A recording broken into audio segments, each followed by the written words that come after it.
Ini 5 alasan kenapa perut kita tuh masih tetap buncit. Walaupun kita udah berusaha untuk ngecilinnya ya. Misal latihan perut, ya kan. Ada yang sampai lari-larian, ada yang bahkan sampai cedera. Tapi kenapa lingkar perutnya itu masih tinggi? Nah, sebenarnya ada 5 alasan dan gue bakalan kasih tahu cara tercepatnya kita bisa mengecilkan perut buncit kita karena visceral fat kita tinggi. Oke? Jadi kalau misalnya kita visceral fatnya tinggi, lingkar perut kita itu bakalan dikategori nggak sehat. Berdasarkan Kemenkes ya, di atas 90 cm kalau cowok itu bakalan meningkatkan resiko. Ya bukan penyebab, tapi lu resikonya bakalan lebih tinggi. Terkena apa? Terkena serangan jantung, Pak. Gue bakalan kasih tahu caranya supaya bisa kecil dalam waktu 2 minggu aja ya. Apalagi kalau kita ngelakuinnya sebulan atau bahkan 6 bulanan. Minimal penurunannya itu seminggu 3 cm tuh lingkar perutnya. Sampai paling banyak 5 cm. Biar kayak salah satunya klien gue ini ya. Walaupun beliau perempuan dan umur beliau 52 tahun dan sedang mengalami cedera ya. Tapi bisa tetap mengecilkan lingkar perutnya. Dalam sebulan aja itu sebanyak 14 cm.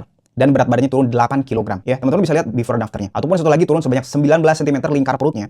Dan berat badannya turun sebanyak 6 kg. Dalam waktu mingguan nih semua nih. Ada yang pertama kali nyobain seminggu aja ya. Itu sudah mulai turun tuh. Lingkar perutnya 3-5 cm. Ada juga yang turunnya sampai dari XL bajunya. Itu langsung bisa pakai M nih. Turun 10 kg dalam waktu 1,5 bulan. Ataupun yang laki-laki itu berhasil turun lingkar perutnya dari buncit banget. Ya turun 10 kg lingkar perutnya 11 cm ya. Dan apalagi kalau kita ngelakuinnya jangka panjang tuh. Turun sebanyak 23 cm lingkar perutnya. Berat badannya turun 15 kg. Cara ini juga yang gue pakai. Yang awalnya kadar lemak gue tuh tinggi 30% ke atas ya. Perutnya buncit. Mukanya tuh cabi jerawatan. Gue berhasil turun ke kadar lemak 15%, perut buncitnya udah nggak ada lagi, lingkar perut gue di bawah 80 ya, 70-an, itu absnya udah mulai muncul, udah mulai jelas. Pesan yang paling pertama, kenapa sih perut kita tuh masih buncit aja, walaupun berat kita udah turun? Ini yang paling krusial ya, kita kekurangan protein setiap harinya. Kenapa kalau misalnya kita proteinnya rendah atau sedikit, perut buncit kita bakalan tetap ada? Yang pertama, kita bakalan jadi craving lebih gampang ya, laparnya itu sangat tinggi tubuh kita ini, kalau nggak dikasih protein. Jadi kita mau konsumsi protein sampai kenyang, minimalnya 100 gram protein di sekalinya kita makan. Alasan yang kedua, kita masih mengkonsumsi makanan-makanan yang membuat kita buncit. Yang pertama, minuman manis. Kalau kita masih minum minuman manis, kita bakalan susah untuk turun berat badan. Yang kedua, itu gorengan. Pisang goreng terutama. Pisang itu karbo, tepungnya itu karbo, belum lagi minyak gorengnya. Itu pasti nggak akan hilang buncitnya kalau kita masih makan gorengan karbohidrat. Mie instan, roti-rotian atau pastry ya. Oke, itu alasan yang kedua. Alasan ketiga adalah kita masih kurang tuh tidurnya atau istirahatnya dan juga tingkat stres harian kita tuh tinggi. Yang keempat nih, kita juga masih salah pola latihannya. Kita kebanyakan sit up, kebanyakan latihan yang tingkat intensitasnya tuh terlalu tinggi sehingga dipakai gula, nggak pakai lemak. Oke, itu latihannya masih salah. Yang terakhir ya, visceral fat kita masih banyak. Gimana caranya